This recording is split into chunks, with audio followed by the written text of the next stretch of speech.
بسم اللہ الرحمن الرحیم۔ السلام علیکم ورحمۃ اللہ وبرکاتہ۔ معزز ناظرین، رمضان المبارک میں بیوی کے ساتھ بوس و کنار کر سکتے ہیں یا نہیں، یہ کس حدیث سے ثابت ہے؟ چاروں فقہ کے علماء اس بارے میں کیا رائے رکھتے ہیں؟ آج کی ویڈیو میں ہم آپ کو بتانے کی کوشش کریں گے۔ حضرت امام مالک رحمۃ اللہ علیہ فقہ مالک کے امام و پیشوا ہیں۔ آپ نے اپنی مشہور و معروف تصنیف موطا میں بیان کیا ہے کہ عطا بن یسار سے روایت ہے کہ ایک شخص نے رمضان المبارک میں روزے کی حالت میں ہوتے ہوئے اپنی بیوی کا بوسہ لے لیا۔ کچھ دیر کے بعد وہ اپنے کیے پر بہت رنجیدہ ہوا۔ اس نے اپنی بیوی کو ام المومنین حضرت ام سلمہ رضی اللہ تعالیٰ عنہا کے پاس بھیجا تاکہ وہ ان سے دریافت کر سکے کہ اب اس کے لیے کیا حکم ہے۔ وہ عورت جب حضرت ام سلمہ رضی اللہ تعالیٰ عنہا کی خدمت میں حاضر ہوئی تو آپ نے اس سے فرمایا، رسول اللہ صلی اللہ علیہ وآلہ وسلم بھی حالت روزہ میں اپنے ازواج کا بوسہ لیتے ہیں۔ یہ سن کر عورت واپس لوٹی اور اپنے خاوند کو جا کر بتایا تو اس کا خاوند مزید رنجیدہ ہو گیا اور کہنے لگا، ہم رسول اللہ صلی اللہ علیہ وآلہ وسلم جیسے نہیں ہیں۔ اللہ اپنے رسول صلی اللہ علیہ وآلہ وسلم کے لیے جو چاہتا ہے حلال کرتا ہے۔ یہ کہہ کر اس نے اپنی بیوی کو دوبارہ ام المومنین حضرت ام سلمہ رضی اللہ تعالیٰ عنہا کے پاس بھیج دیا۔ جب وہ خاتون دوبارہ حاضر ہوئی تو دیکھا کہ وہاں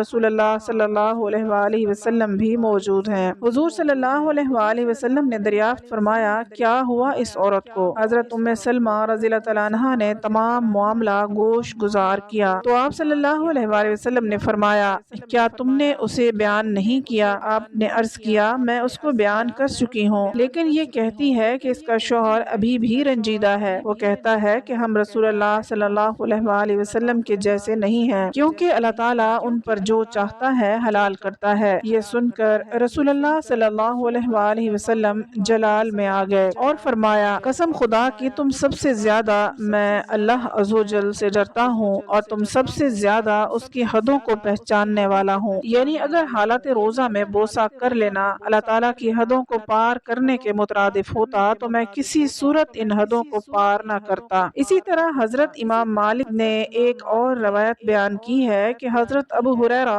رضی اللہ تعالیٰ عنہ اور حضرت سعد بن ابی وقاص رضی اللہ تعالیٰ عنہ روزہ دار کو بوسہ لینے کی اجازت دیتے تھے، جبکہ حضرت ابن عباس رضی اللہ تعالیٰ عنہ سے جب اس کا سوال ہوا تو آپ نے فرمایا، بوڑھے کو اجازت ہے مگر جوان کے لیے مکروہ ہے۔ فقہ شافعی کے مشہور امام علامہ شافعی رحمۃ اللہ علیہ بیان کرتے ہیں، جب بغیر جمع کسی نے روزہ توڑا، یعنی کھا پی کر یا پھر مشت زنی کر کے اور انزال تک لے جانے والی مباشرت سے، تو اس پر کوئی کفارہ نہیں، کیونکہ یہاں جماع کا لفظ آیا ہے تو یہ اشیاء اس معنی میں نہیں ہے، یعنی بوسہ اور مساس وغیرہ سے روزہ نہیں ٹوٹتا۔ فقہ حنبلی میں ہے کہ اگر کسی کو یہ گمان ہو کہ اسے انزال ہو جائے گا تو بغیر کسی اختلاف کے اس کے لیے بوسہ لینا اور معانقہ کرنا، بغل گیر ہونا اور بیوی کو بار بار دیکھنا بھی حرام ہے۔ چنانچہ اگر آپ نے اپنی بیوی سے اس صورت میں دل بہلایا کہ آپ کو روزہ ٹوٹنے کا کوئی خدشہ نہ تھا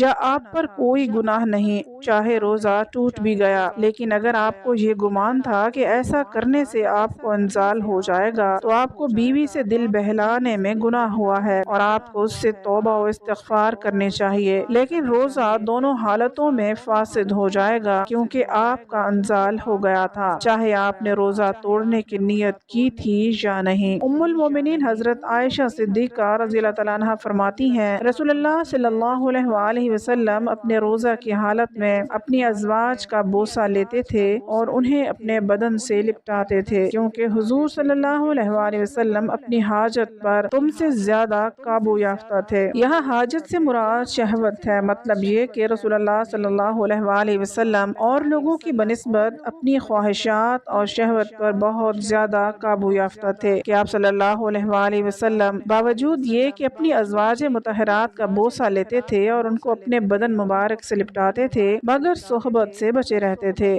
ظاہر ہے کہ دوسرے لوگوں کا ایسی صورت میں اپنی شہوت پر قابو یافتہ ہونا بہت مشکل ہے۔ اسی حدیث پاک کی روح سے فقہ حنفی سے تعلق رکھنے والے علماء یہ مسئلہ بیان کرتے ہیں کہ بیوی کا بوسہ لینا اور بیوی کے بدن کو اپنے آپ سے لپٹانا روزہ دار کے لیے مکروہ ہے، ایسی صورت میں کہ جب جماع میں مشغول ہو جائے اور انزال ہو جانے کا ڈر ہو، لیکن اگر یہ خوف نہ ہو تو مکروہ نہیں ہے، لیکن اس سے بچنا ہی افضل ہے۔ اللہ تعالیٰ سے دعا ہے کہ اللہ تعالیٰ ہمیں رمضان المبارک کے تقدس کا خیال رکھنے کی اور اس ماہ مبارک میں زیادہ سے زیادہ نیکیاں کرنے کی توفیق عطا فرمائے، آمین۔